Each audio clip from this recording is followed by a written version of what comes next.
Olá, eu sou Andresa Feitosa Ribeiro, sou hematologista do Hospital Israelita Albert Einstein e hoje eu vou falar um pouquinho sobre transplante de medula óssea em relação à leucemia, à leucemia aguda principalmente. Nós estamos no mês de fevereiro, o mês laranja, de alerta sobre as leucemias.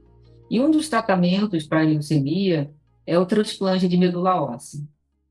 O transplante, na verdade, busca substituir a medula óssea, que é a fábrica do sangue, e a leucemia é um tipo de câncer do sangue, substituir essa medula óssea doente por uma medula óssea sadia.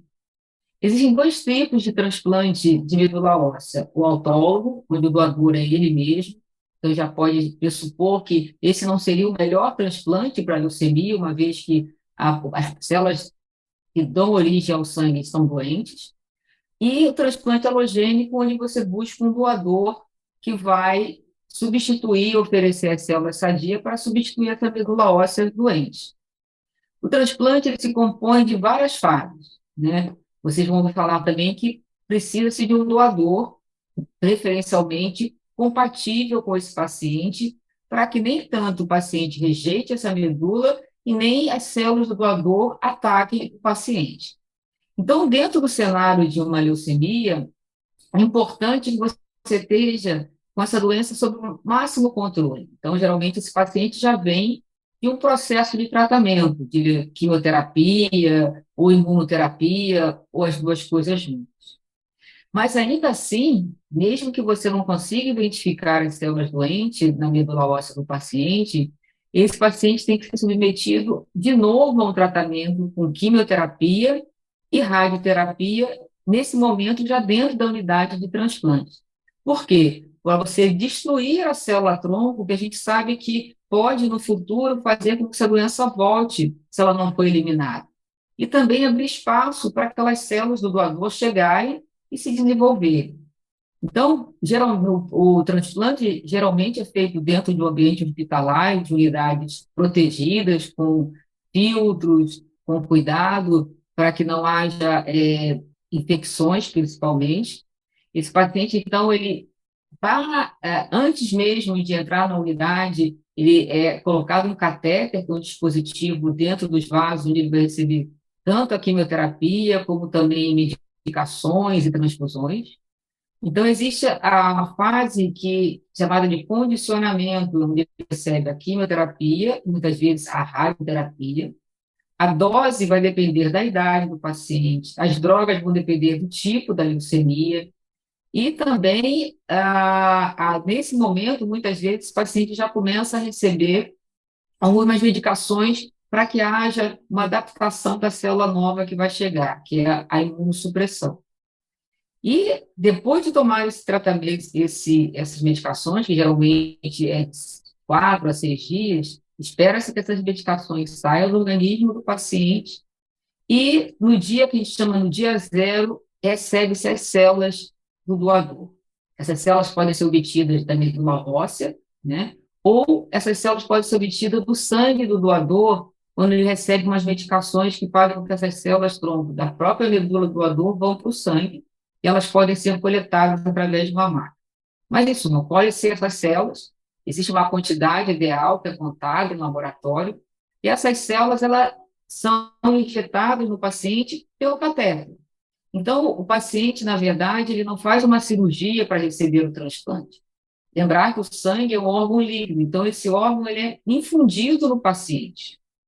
Mas entre a distribuição da medula óssea do paciente, que era onde estava a leucemia, a distribuição por a quimioterapia, entre esse período da infusão das células sadias do doador e até que essas células encontrem o seu caminho, multipliquem e reconstitua a medula nova, esse paciente fica internado porque ele temporariamente fica sem a medula dele e ainda não formou a medula do doador. Então, ele fica em um ambiente protegido, tomando antibióticos, porque ele fica sem defesa, tem que tomar transfusão, porque a nova medula não passou a funcionar. Ele sofre um pouco das toxicidades da quimioterapia que ele recebeu, então ele fica durante um período, geralmente de 10 a 2 semanas, precisando de muitos cuidados. E dentro de uma unidade com toda uma equipe que o ajuda a passar por essa fase. Não só a equipe médica, mas a equipe de enfermagem, nutricionista, cuidado de saúde bucal, apoio psicológico e com visitas muito restritas, principalmente nessa fase do Covid. E então, a célula nova desse doador, que pode ser um irmão, pode ser alguém que não é da família, mas é compatível, ou pode ser até parcialmente compatível, né? Então, hoje em dia, você consegue, dificilmente alguém não tem um doador. Isso aqui é uma outra possibilidade de um transplante de sangue de cordão umbilical, né? Que é um tipo mais, menos usado atualmente. Então, finalmente, essas células doador elas começam a proliferar dentro da fábrica e conseguem já produzir as células maduras e começam a aparecer no sangue, reconstituindo, então, as contagens no sangue. Esse paciente, então, não tem mais anemia, os leucócitos começam a subir, então, começa a não ter necessidade de tanta antibiótico e as plaquetas também. Quando chega uma quantidade específica, é chamada de pega, de enxertia. Geralmente pode acontecer 15 dias, ou mesmo a 25 dias depois da infusão. E depois o paciente vai recuperando, passando então as medicações para poder ter alta. Só que o transplante não acaba nesse momento, porque o transplante de medula é um transplante de todo o sistema imunológico desse paciente. Então, esse paciente tem que se adaptar ainda, se resguardar de infecções e faz esperar que uma célula que estranha o organismo dele se adapte a esse novo organismo. Então, depois da alta, esse paciente faz acompanhamentos semanais, 2 vezes por semana, depois uma vez, a controle dessas medicações, que são os imunossupressores, para fazer com que as células do doador se adaptem ao organismo, vai retirando as medicações que inibem as infecções, principalmente virais, e lembrar que, como o sistema imunológico é um sistema imunológico novo, ele perdeu todas aquelas memórias que a gente, como adulto, tem de infecções. Infecções contra a poliomielite, que as pessoas, todas as vacinas que ele tomou, têm que ser novamente reaplicadas para ele gerar novamente a imunidade. Apesar de ser um procedimento tão complexo, existem muitos recursos atualmente, né? E os pacientes conseguem passar por essas fases, alguns sofrendo mais, outros sofrendo menos, mas com um índice de sucesso muito grande. É lógico que depende como a doença estava controlada antes, de como é esse doador, se esse paciente tem já doenças prévias ou não. Mas a medicina evoluiu tanto que pacientes com mais de 70 anos podem fazer um transplante, mesmo de pessoas diferentes, né? Então, é muito importante, em frente à leucemia, questionar seu médico se você tem a possibilidade de precisar de um transplante. Porque é importante que, se você não tem um doador, você não é filho único, que você já fazer um registro dentro do Registro Nacional de Doadores de Medula Óssea. O Brasil tem um dos maiores registros de doadores de medula óssea. Então, quanto mais cedo o transplante for discutido e melhor preparado, maiores são as chances de sucesso.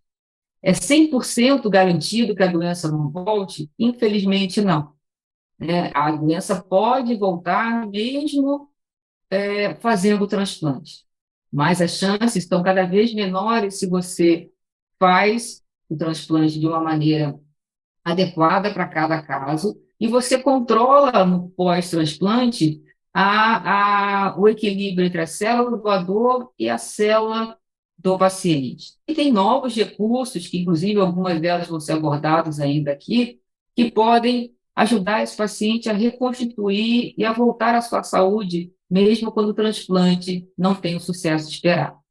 Então, eu gostaria de novo aqui de lembrar a vocês, né, a leucemia é uma doença, que são várias doenças, Eu estou falando aqui principalmente das leucemias agudas, né, que é a principal indicação de transplante. O transplante não é indicado para todas as leucemias agudas, né, mas é para aquelas que têm, como a gente chama de prognóstico intermediário ou mais agressivo, e isso muitas vezes é identificado já no diagnóstico ou no decorrer da resposta ao tratamento. Uma mensagem importante é que existem vários centros de transplante no país. O Brasil oferece o transplante na rede pública e não só na privada. Todos têm uma capacidade técnica excelente. Então, é importante, se você é sadio, pensar em talvez ser um doador de medula óssea. E no caso, se infelizmente você tem alguém da família com esse diagnóstico, discutir com o hematologista se há possibilidade de um transplante no futuro. E lembrar que mesmo a fase inicial, um paciente de transplante tem que ser acompanhado ainda por alguns meses e por vezes muitos anos. Muito obrigada.